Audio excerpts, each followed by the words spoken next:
आप सुन रहे हैं दिन भर की अहम खबरें गंगा प्रसाद के साथ। पाकिस्तान ने चैंपियंस ट्रॉफी का फाइनल मैच भारत से जीत लिया। पाकिस्तान ने पहले बल्लेबाजी करते हुए भारत के सामने 340 रन का लक्ष्य रखा था, लेकिन भारत इस लक्ष्य को पाने में नाकामयाब रहा। भारतीय हॉकी टीम ने अपने परंपरागत प्रतिद्वंदी पाकिस्तान को लीवैली सेंटर में सेमीफाइनल मैच में 7-1 से करारी शिकस्त दी। तलविंदर और हरमनप्रीत ने 2-2 गोल किए। पाकिस्तान पर भारत की यह सबसे बड़ी जीत है। इससे पहले भारत ने उसे 2 बार 7-4 से हराया था। गुंटूर के किदांबी श्रीकांत ने जापान के काजुमासा सकाई को 21-11, 21-19 से फाइनल में हराकर इंडोनेशिया ओपन सुपर सीरीज का खिताब अपने नाम कर लिया।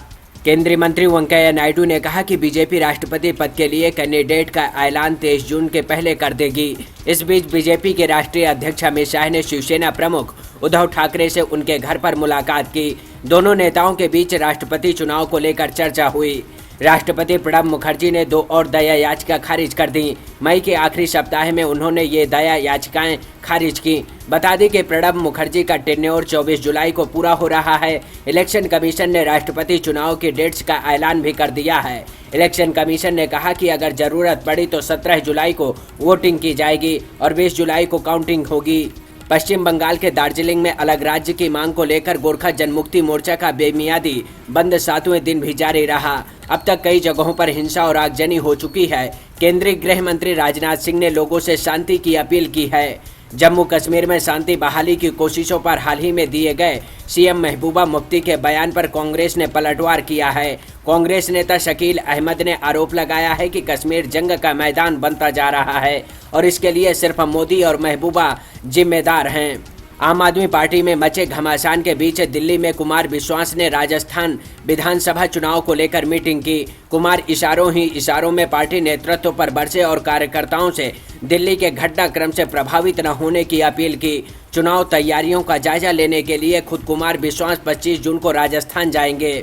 विदेशों में जमा ब्लैक मनी का पता लगाने की कोशिशों के बीच स्विस बैंक ने इंडिया से कहा कि डाटा एक्सचेंज के लिए गोपनीयता जरूरी है। स्विस बैंक ने कहा कि भारत को अपने नागरिकों के बारे में मिली जानकारी को सख्ती से गोपनीय रखना निश्चित करना होगा। अगर ऐसा करने में भारत विफल होता है तो इन्फॉर्मेशन का एक्सचेंज बंद कर दिया जाएगा।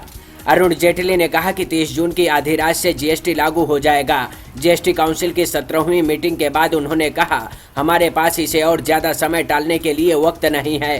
काउंसिल ने तय किया है कि 1 जुलाई से इसे लागू किया जाएगा।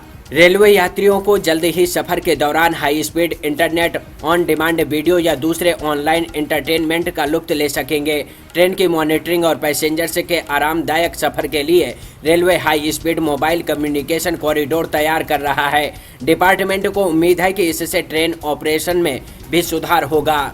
पुर्तगाल के जंगल में लगी आग से 57 लोगों की मौत हो गई। आग के शिकार बने ज्यादातर लोग मुसाफिर हैं जो अपनी कारों से इस इलाके से गुजर रहे थे और अचानक तेज हुई लपटों की चपेट में आ गए। आग बुझाने के लिए तमाम कोशिशें की जा रही हैं। इसमें हेलीकॉप्टर की मदद भी ली जा रही है। ब्रिटेन के मानवाधिकार संगठन सीरियाई ऑब्जर्वेटरी फॉर ह्यूमन राइट्स के मुताबिक अमेरिका के नेतृत्व में अंतर्राष्ट्रीय गठबंधन सेना के हवाई हमलों से 25 बच्चों और 21 महिलाओं समेत 117 लोगों की मौत हो गई।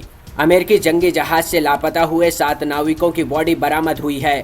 शनिवार को फिलीपींस के मर्चेंट शिप और अमेरिका के जंगी जहाज के बीच टक्कर हुई थी, जिसमें जंगी जहाज को नुकसान पहुंचा था और 7 नाविक लापता हो गए थे।